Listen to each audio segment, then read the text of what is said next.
So welcome to Better Together, partnering with your local public housing authority. I'm going to have each panelist introduce themselves here in a second. Okay, so before we get into the nitty-gritty, we wanted to share a couple acronyms for folks who may be newer to working with PHAs. First, PHA is probably a term that you will hear most often, Public Housing Authority. This is what we're referring to there. Local subcontracting agencies. Do we have any LSA representatives in the house? Yes, yes. Bright Point folks in the house. LSA is a term that IHCDA frequently uses to discuss the local subcontracting agencies that administer housing choice vouchers. They're the boots on the ground folks. So if you didn't know, IHCDA in addition to the continuum of care and operating homelessness services programs, we're also the Balance of State Housing Authority. So if you do not have a local housing authority where you operate, you probably have an IHCDA local subcontracting agency that administers housing choice vouchers and is that local housing authority in your area. HCV is a term that you'll hear, housing choice voucher. That is not the same as PSH on the COC side, usually, asterisk. And then you'll also hear the word PBV or project-based voucher. Again, not the same as HCV, but kinda. And not the same as COC, but kinda. We'll get into it. And here's our asterisk here. All IHCDA PBV units are permanent supportive housing or PSH, and prospective tenants are referred through the coordinated entry system or CE. So if at any point you hear an acronym and you're like, what? Throw your hand up. It's after lunch. I'm going to get crazy.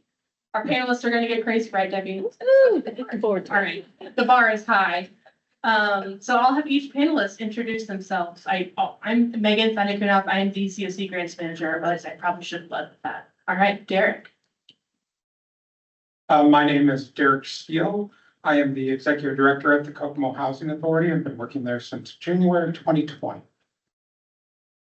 I'm Debbie Norris, and I work at United Way of Howard and Tipton counties. I'm the coordinated lead for Region 5. Hi, I'm Angie Sipke, and I'm the Executive Director of Family Service Association. And we're located in Howard County, but we serve a lot of the surrounding rural counties as well with our many programs. And I also co-chair our Region 5 Planning Council on Homelessness with Eric.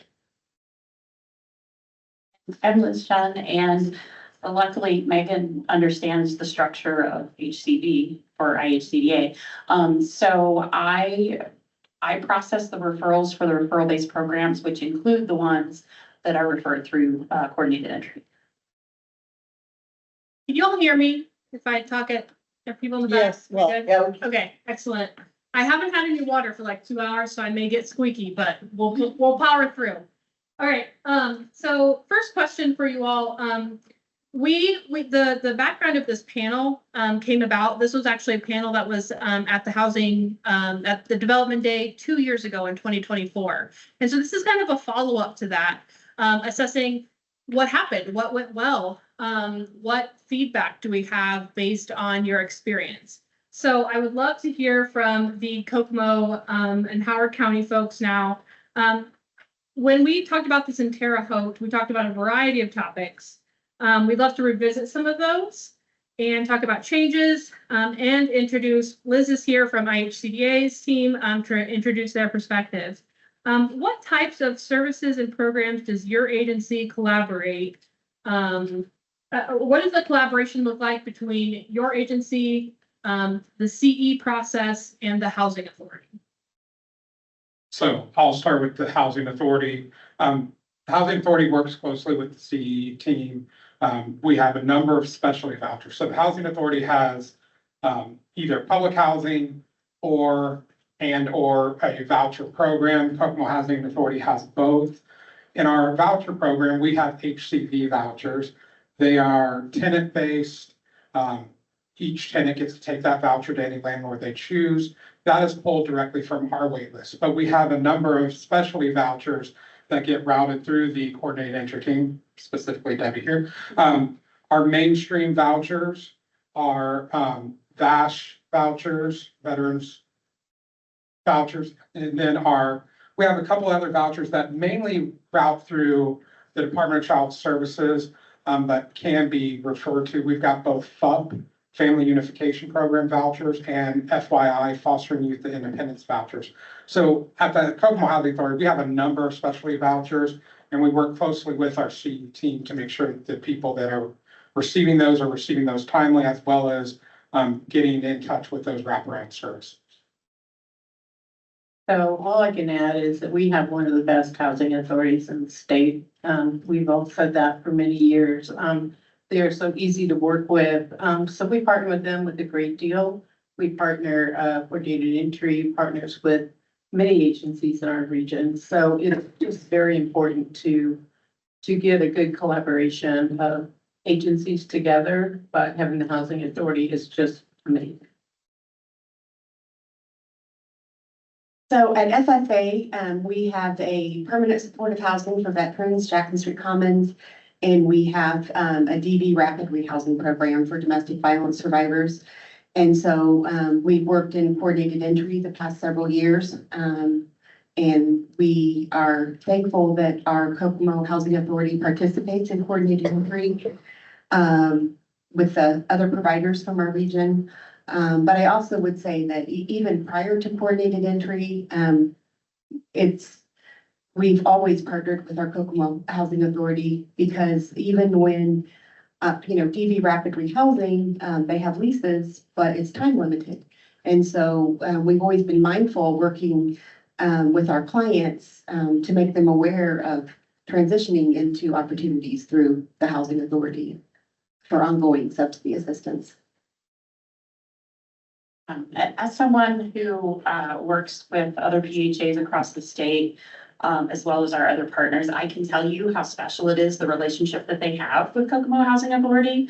We partner with lots of different housing authorities and on my special programs, and Heather is always really good about communicating with me when somebody's struggling. Like, I know what's going on with my people when I send them over to Kokomo, and I appreciate that. So I can just imagine all the close contact, it's that much better. But other housing authorities, it's hard to get updates. It's hard to get communication going.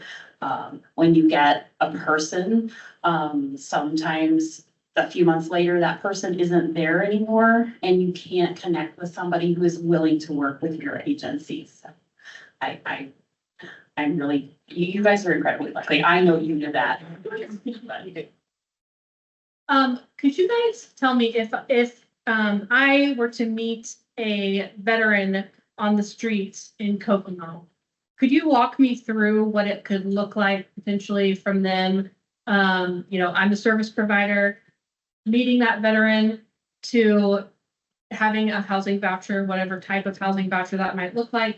Could you kind of talk me through what their flow through the continuum, if you will, might look like? Right. So at United Way, I run the program called Mission United, which is case management for veterans. So a lot of those veterans come to me.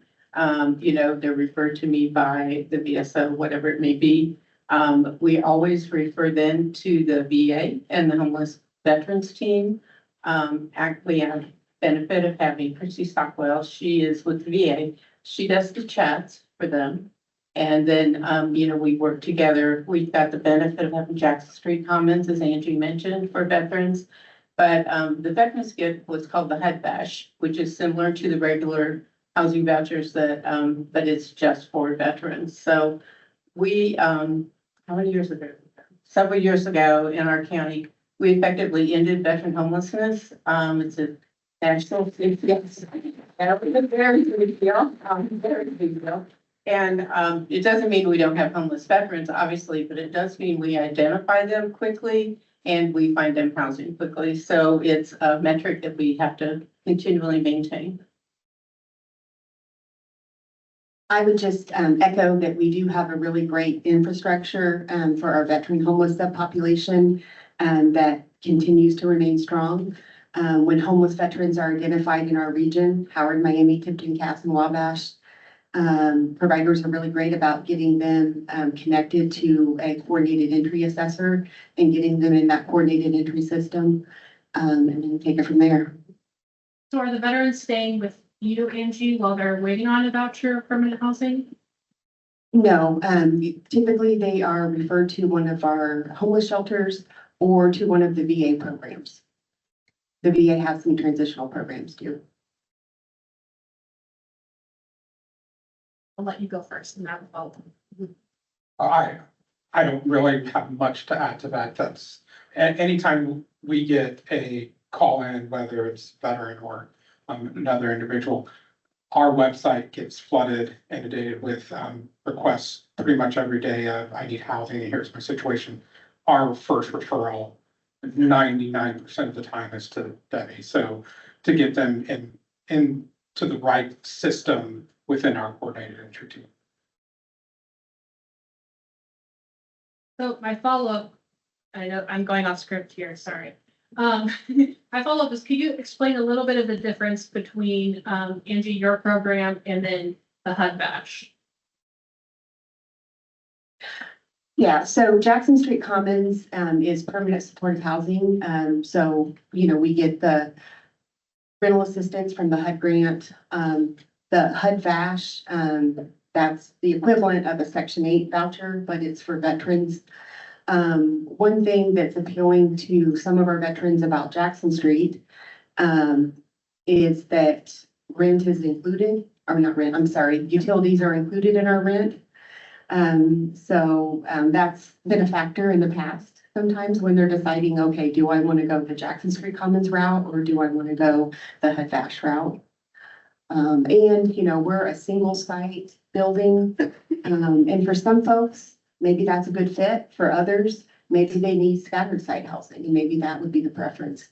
And so these are conversations we have with veterans once they get into our coordinated entry system and when they're looking at what kind of housing they want to pursue, what kind of options. Yeah, I'll just add that Jackson Street is very well known among the veteran population in Howard County.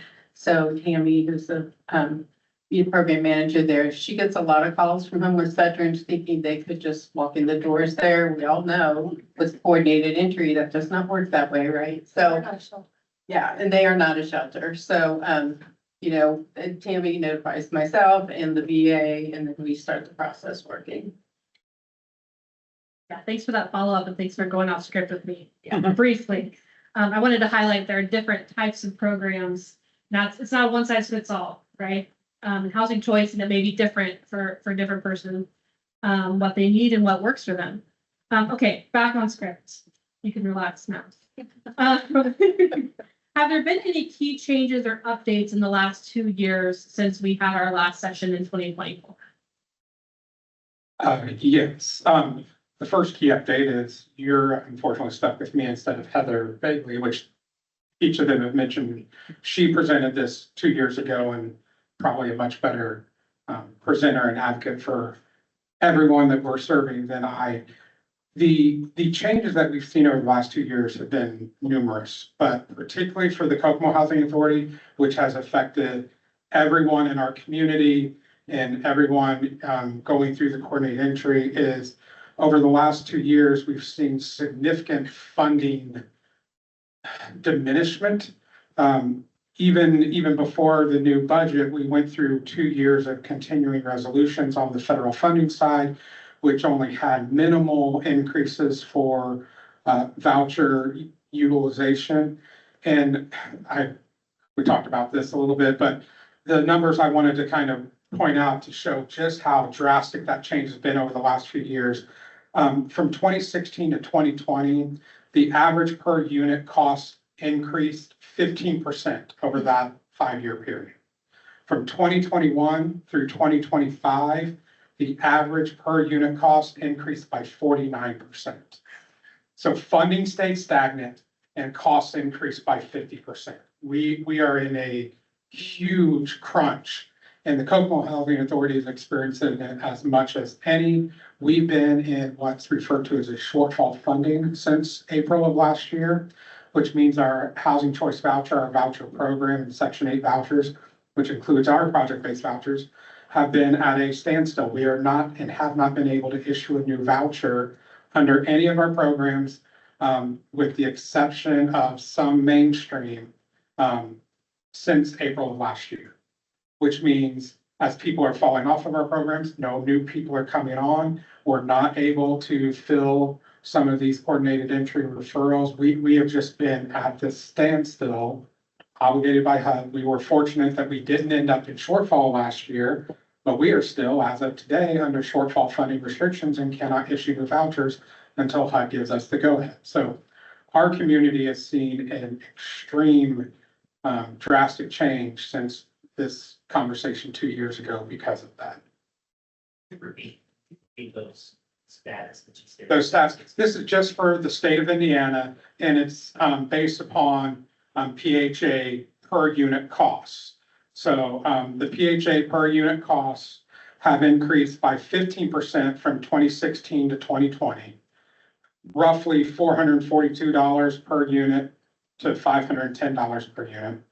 And then from 2021 to 2025, it went from 522 to 780, which is roughly a 49% increase. Yeah, one of the other things that happened in our county is we had a new battery plant go in, which brought in a lot of workers that made a lot more money. And so a lot of our landlords drastically increased their rent, which has also been an issue. So that's a very big issue. But I do want to point out, we did, starting last year, we got the domestic violence CE grant.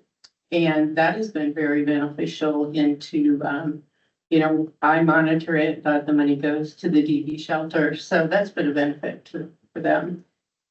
Yeah, it sure has, because our DV rapid rehousing program, every year, at least for the past several years, we seem to overshoot how many participants we can take into the program, and we always run out of rental assistance. I guess that's a good problem to have because we're helping a lot of folks. But it's been handy having that little extra pot that United Way manages that we can use for our domestic violence survivors to get into housing when we run out of the rapid rehousing money. And I'm just going to expand, as horrific as the numbers are for Howard County, this is not an anomaly. So across the state and across the country, since 2024, most housing authorities have gone into shortfall, or they had to make restrictions to avoid going into shortfall. So not only are most of them not issuing vouchers unless it is special programs, which sometimes the funds come from different buckets.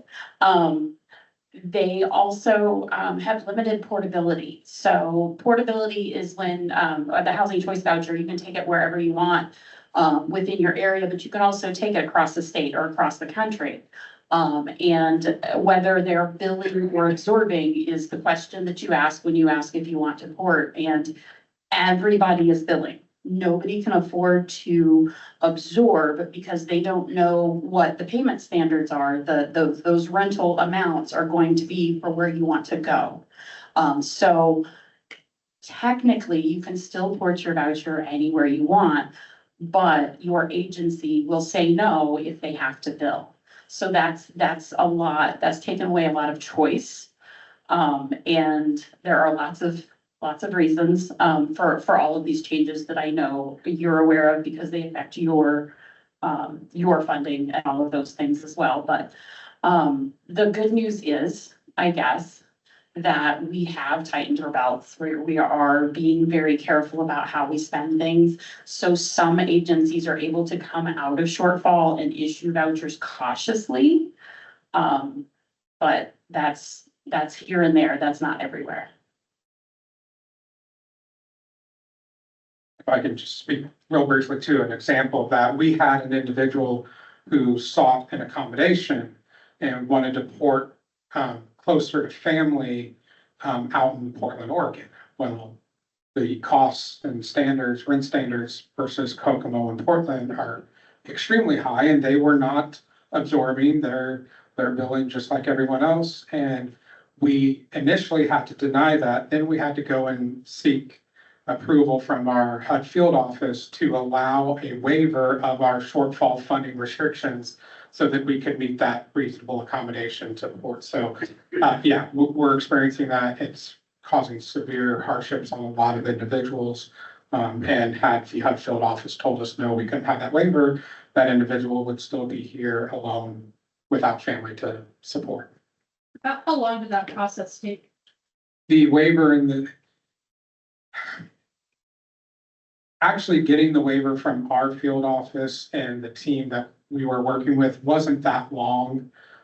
Maybe 2-3 days after I sent the email, but it was, first I had to get the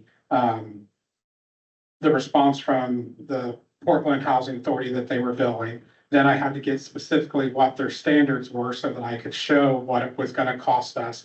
So there was probably about a 2-week period of going back and forth, getting all the information before I could get the information to our field office to justify the waiver, to then get the waiver and get that individual ported.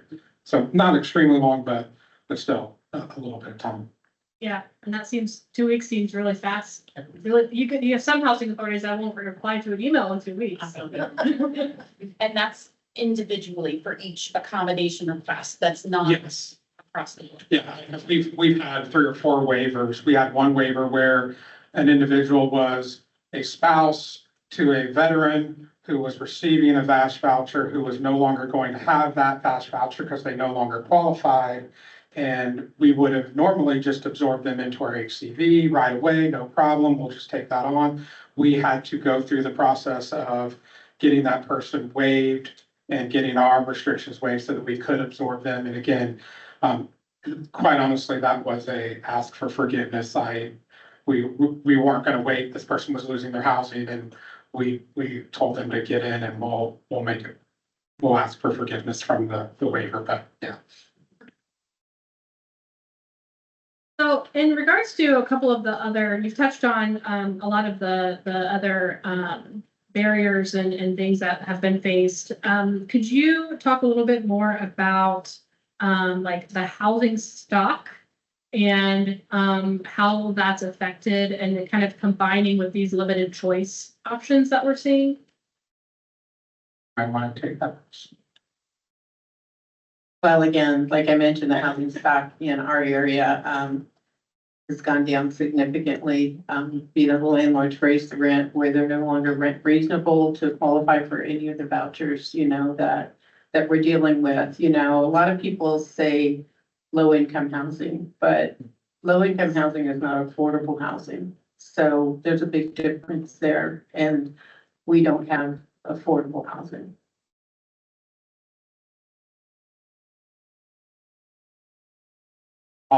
And that is something that we have a huge issue with. We've lost, as Debbie mentioned, when we had the 2 battery factory plants built, we had a large influx of money come in. We were having individuals that were here for 6 months to 9 months at a time that were getting daily stipends, that were creating some instances where landlords were renting 4-bedroom units to 4 different people for $1,000 a month each. And so they were getting away with huge increases, and other landlords were hearing that and wanting to raise their rents and get in. We lost a number of landlords that work with our programs because they wanted to raise the rents and were no longer rent reasonable. We are seeing a lot of them coming back because that bubbles sort of burst in our community. But that's not, while the battery factory and that may be unique to our community, what isn't unique is after COVID, landlords needed to make up money for a lot of rents that they weren't receiving and weren't able to evict. And so landlords increase rents. That's where we see this 50% increase. And the rent standards aren't keeping up with that. But even if they were, the funding isn't keeping up. We're at 110% of our funding, and we're only at like 80% of our utilization. So we got 200 more vouchers. We've got like 90 some more vouchers we could issue, but we just don't have the money for it anymore. I mean, that was even before the shortfall funding. So it's a lack of housing, but don't let all the construction fool you. There are units out there, but it's really a lack of that affordable rent reasonable housing. just another thing to mention also, we have lots of, in rural communities, we have lots of properties that aren't up to snuff. They can't pass an inspection. So while they might be there and they might be empty, we're not gonna be able to put somebody with a voucher in there. But we do have landlords that will rent them and not fix them until they are absolutely falling apart. And we don't have the investment in our communities to build new housing. So our overall housing stock is going down. On top of that, since before COVID, we've had private equity firms buying up properties, single family homes, and all of that. So it's a combination of a lot of things, that just keeps housing stock way down, especially affordable housing. I would love to hear from you guys. Something that we have heard on the CoC side, a lot of folks that run the CoC programs are finding that landlords have previously said, you know, the housing choice voucher was the golden ticket, right? That's guaranteed rent every month, whether or not that person's income goes up or down. A lot of things that we're hearing is from landlords now is that's not the case anymore. Has that been an issue in your community? The one thing that I think that I've seen both with our programs and working closely with coordinated entry and some of the other programs, the vouchers are still that kind of golden ticket for a landlord, but there's been a pushback, a significant pushback of the costs of renting to individuals that may need additional support has started to outweigh the benefit of the consistent rents. And so without a good network of support around certain individuals, what we're seeing is landlords are getting further and further away, and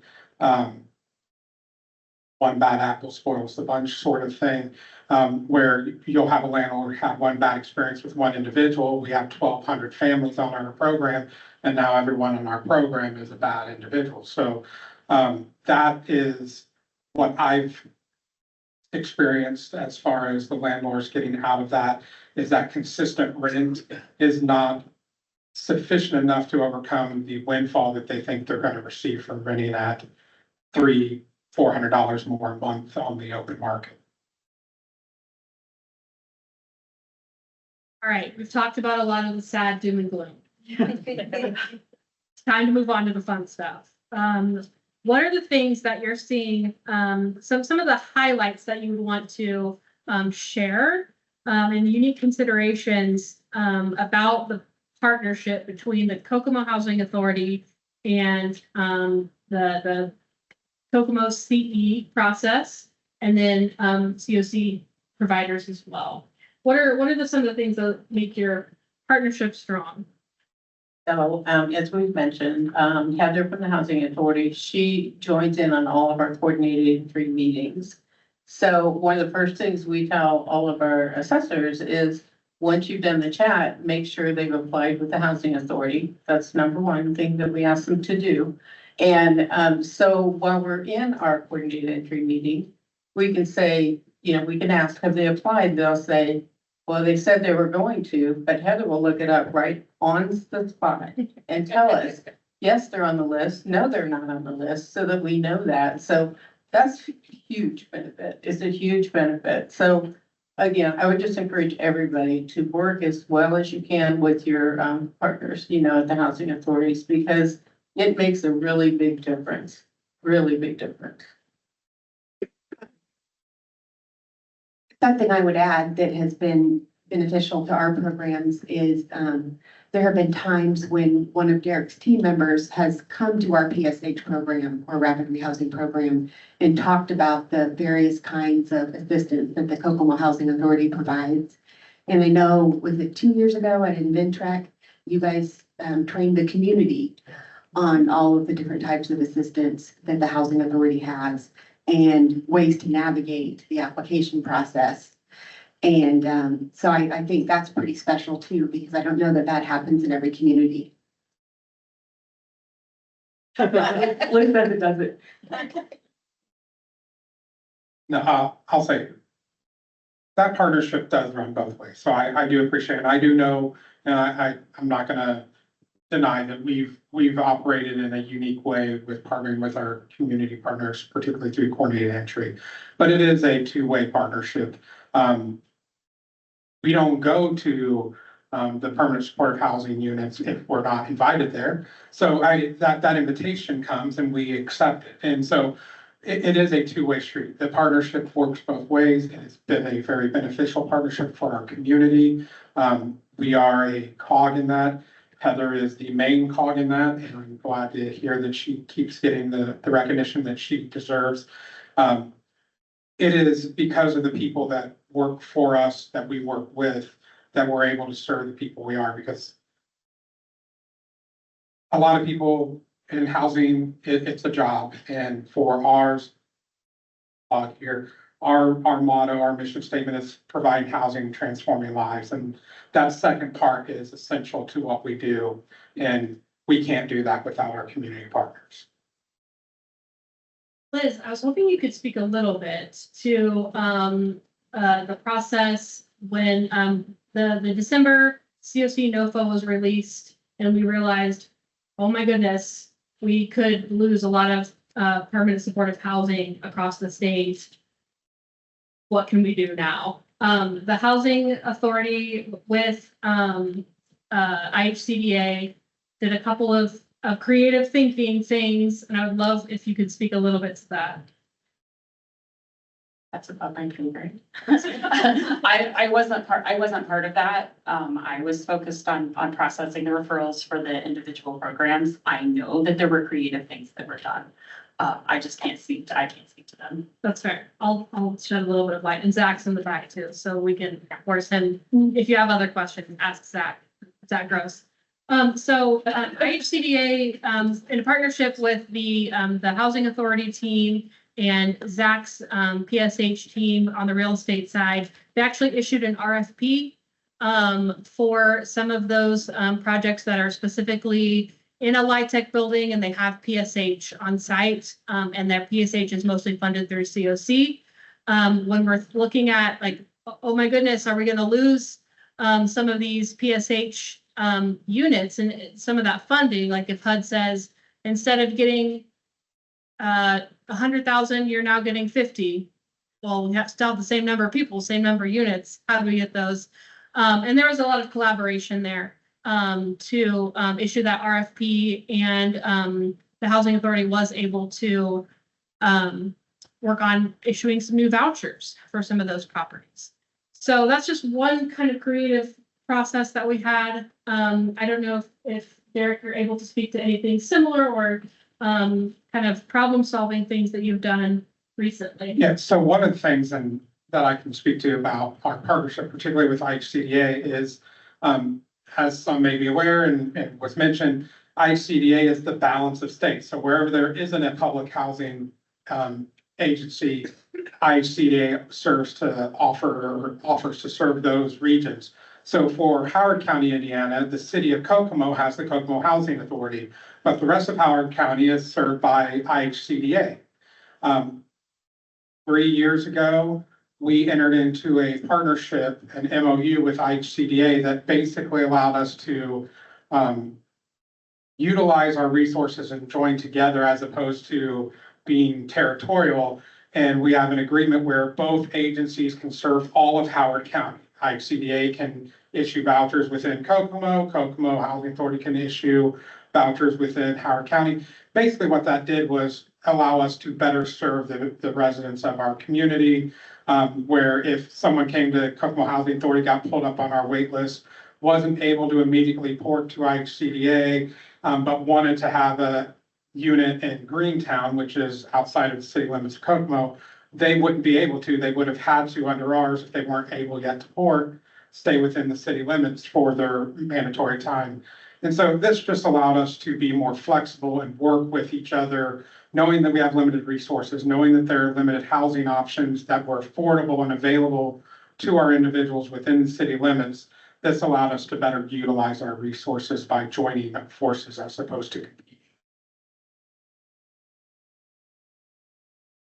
So for regions who are interested in developing a better relationship with their housing authority, whether it's the CE lead or a partner that's funded through COC, ESG, et cetera, could you talk a little bit about the process of forming your relationship? You guys are obviously tight. Can you talk about the history a little bit and what you would recommend to other providers that are looking to establish that relationship? None of us want to speak ill of anyone. It's going to not be, or it's not going to be the easiest thing to do if you don't already have at least some working relationship with your housing authority. I don't want to give a false sense there, but it is doable. Housing authorities, we have a number in our state that do great work, that are directed by and managed by great people who do want to serve their communities. If you are in one of those, I just strongly encourage you to reach out to either the executive director or the manager or program director of the Housing Choice Voucher programs and get to meet, make sure that you're having those conversations. And Angie and Debbie might be able to speak to a little bit about how that might look. But if you are in an area where you're having difficulty, I will put myself out there. I don't have relationships with all 70 some, 90 some, whatever we have now. But I do have relationships with a lot, and I'd be more than happy to help facilitate some of those introductory conversations with certain housing authorities that may be difficult. There are definitely 3 in our region that I wouldn't be able to facilitate even if I wanted to, that it's just, those conversations are hard to have. Yes, I'll just echo that. In our region, we do have several that just are hard to work with, don't respond to phone calls, things like that. So I'm sure some of you may have hit those roadblocks. You know, you could get together and have like a housing conference or something, get together a group of everybody that has to do with housing and just sit down one-on-one and have a good conversation, good discussion. You know, it's helping those housing authorities that are a little bit more difficult to work with, to understand how you can benefit them as well as how they can benefit you. I think too, another option might be to utilize your regional planning council as a forum. In our region, our Oklahoma Housing Authority attends, along with many other service providers. And so that can be an opportunity to engage and get to know each other more. So what I would say.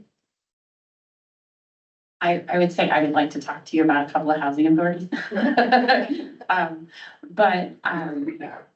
I think in a lot of our conversations with our partners about reaching out to landlords and how to get landlords engaged, I think if you have ins with landlords who have a heart for the population that you work with and are willing to help house those people, your housing authority doesn't know that. And you can be the bridge to help them with their landlord engagement. So if that is something that is a strength for your agency, is finding those landlords that are willing to work with those with the eviction history or the criminal history or who's a survivor of domestic violence. Let your housing authorities know that and you can be that bridge. I would say that's a good starting point. It's in those. I think that's a great point too. Yeah. Yeah, no, I think it's both ways. You're proving value to the housing authority than yourself. And then, yeah, some of those landlords that you've worked with might have that relationship with the housing authority and they might be able to get you in that door because we have a lot of landlords we've worked with for numerous years. And if they were to come to us and say, hey, I've got a program, we'd be willing to entertain that. But yeah, I like all those ideas. And if you are having those housing conferences, make sure you're inviting the housing authority. Sometimes it's just presumed that they're going to be there. And Yeah, that's a great point. So I think that's a good segue to talk about language barriers. And we've got about 10 minutes left. So talking through there's a different language between folks on the COC side and the ESG, HAPWA, versus the housing authority language. We've made some definitions up here, but I would love to just talk a little bit more about how do we translate that? How do we talk to each other? when we don't necessarily speak the same language, even though we're doing the same work. Yeah, I mean, HCV means one thing to CE, continuum care, and it means something more, very much more specific for me in the housing authority. So there are going to be some of those barriers. I think too, there's just this misunderstanding. I think housing authorities, I'm just coming to this realization, but I think some housing authorities are so focused on we're not what you're doing and trying to make that barrier of we're not that. Because oftentimes we're inundated with requests for, I need housing right now, or I need this type of support, and that's not what a housing authority does. That's not their main role. But we can work with each other to facilitate that. So I think there's a lot of housing authorities that are so focused on making sure that there's that clear delineation of, we don't do that, but we can work with you, that they intentionally pull away and create that barrier even more.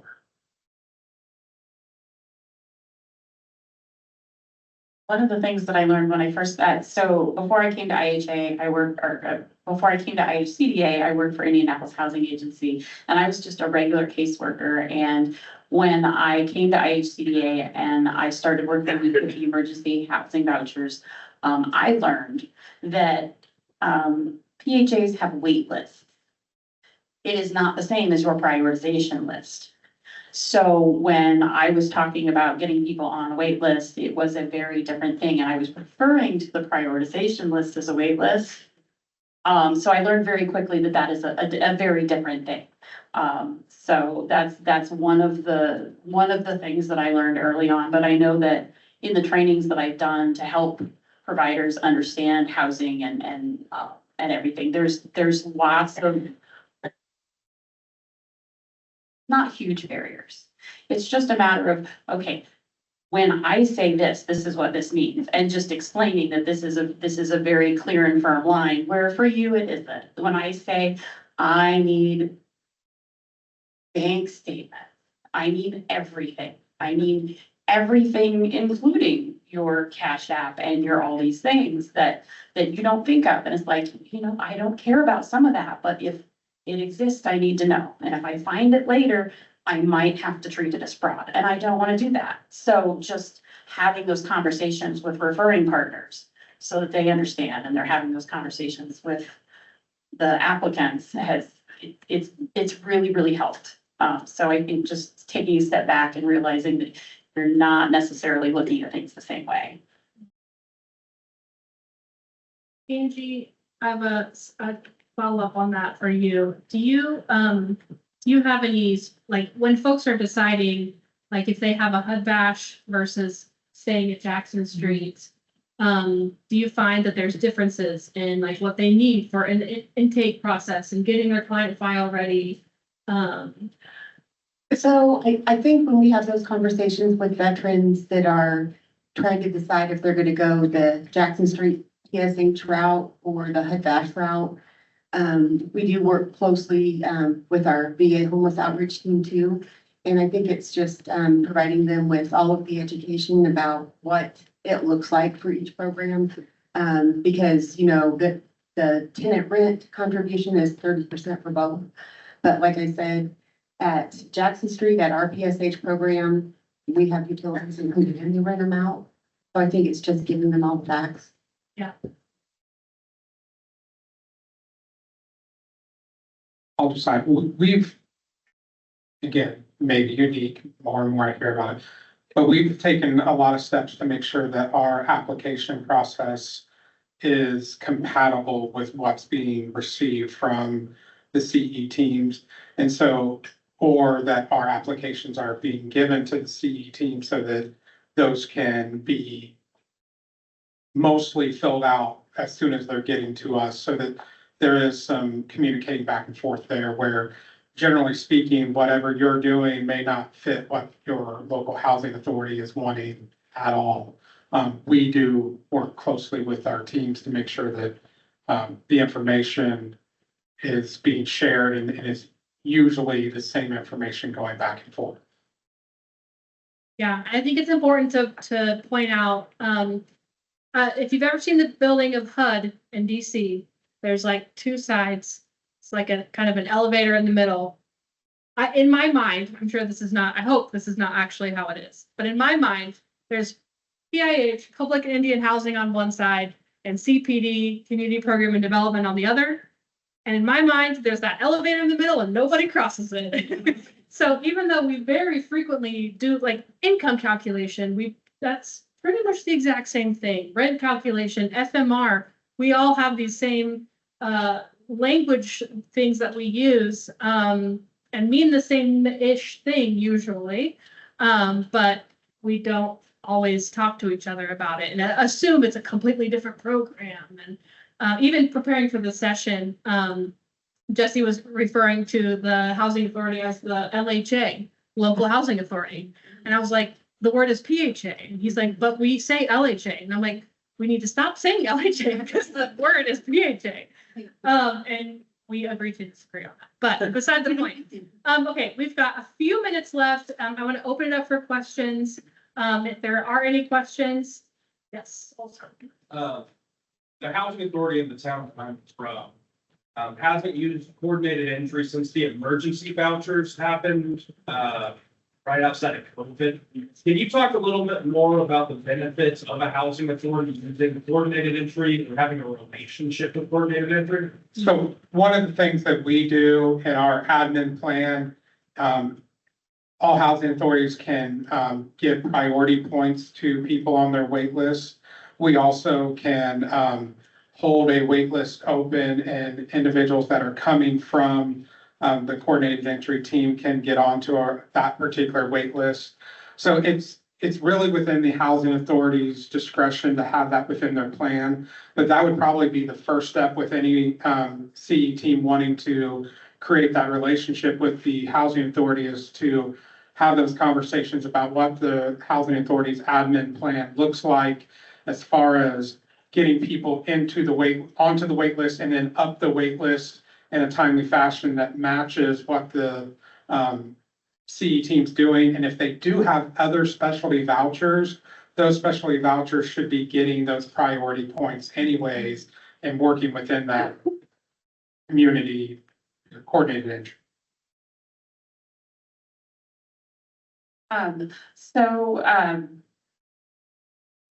We have special programs and we have limited preferences, and I hope I'm not calling you out.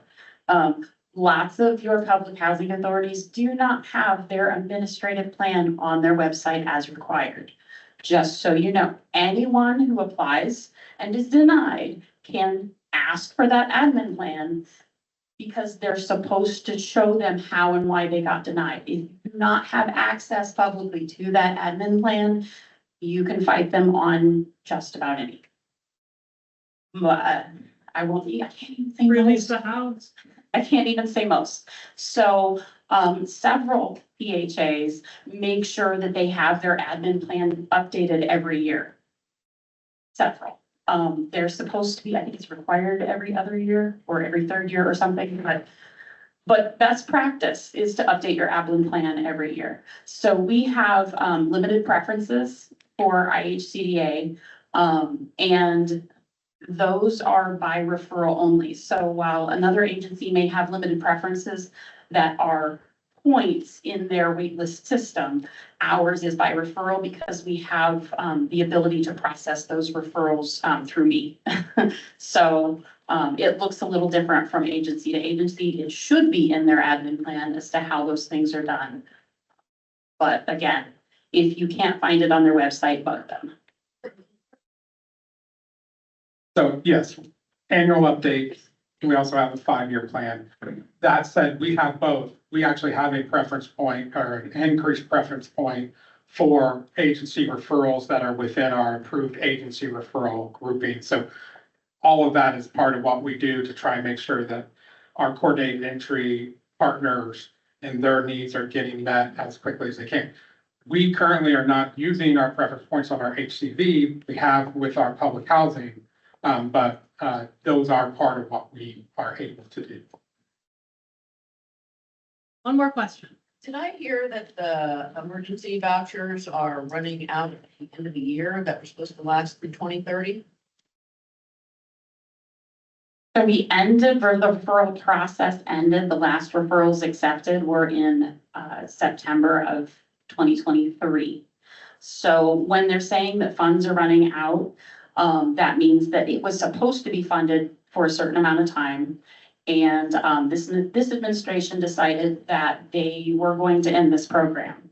And that we were told initially that for those vouchers, we would be allotted more housing choice vouchers.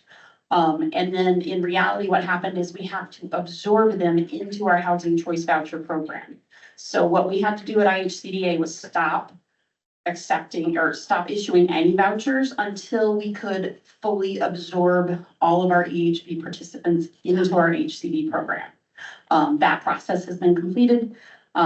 We reviewed, updated, made sure everybody's doing what they're supposed to do.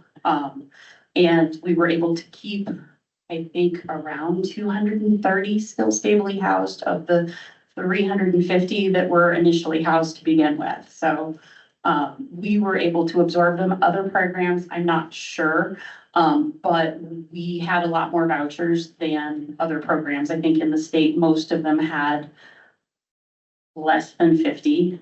Some of them had as little as 15 vouchers. So they may have easily been able to absorb those into the programs. Local by housing authority by housing authority is things change. Awesome. Well, that is our time. If you have any other questions. I'm sorry? QR code. Oh, yes, there is a QR code for feedback.